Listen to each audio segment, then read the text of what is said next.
Ozish jarayonini tezlashtirib berishga va organizmdagi yallig'lanishlarni, shamollashlarni bartaraf etib, shishlardan xalos ettirib beradigan gvazdika, ya'ni qalampir munchoqli choyni qanaqa ichilishi kerakligi haqida sizlarga to'liq ma'lumot bermoqchiman. Qalampir munchoqni 3 yoki 5 tasini 1 stakan iliq suvga 20-25 minut davomida damlab olasiz yoki bo'lmasam 1 stakan suvga bemalol qaynatib olishingiz mumkin. Iliq holatga kelgandan keyin agar oshqozoningizda muammo bo'lmaydigan bo'lsa, ertalab och qoringa iste'mol qilasiz.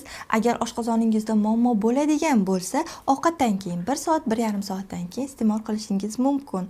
Undan tashqari, agar sizda davleniyalar bo'ladigan bo'lsa, ya'ni qon bosimi baland holatda, qoningiz quyi holatda bo'ladigan bo'lsa, gvazdikali suvga ozgina limon qo'shib bemalol iste'mol qilishingiz mumkin. Agar sizda davleniya past holatda bo'ladigan bo'lsa, ya'ni qon bosimingiz past holatda yuradigan bo'lsa, gvazdikali suvga ozgina asal qo'shib iste'mol qilishingiz mumkin. Gvazdikali suvni o'rtacha iste'mol qilish muddati bu 40 kun davom etadi. 40 kundan keyin esa ozgina dam olib, undan keyin yana davom ettirishingiz mumkin. Yosh bolalilarga va emiziklilarga ehtiyot bo'lishini tavsiya qilaman, chunki gvazdika qon bosimini tushiradi va qonni suyultiradi. Shuning uchun emiziklilar va yosh bolalar ehtiyotkorona munosabatda bo'lishlari kerak.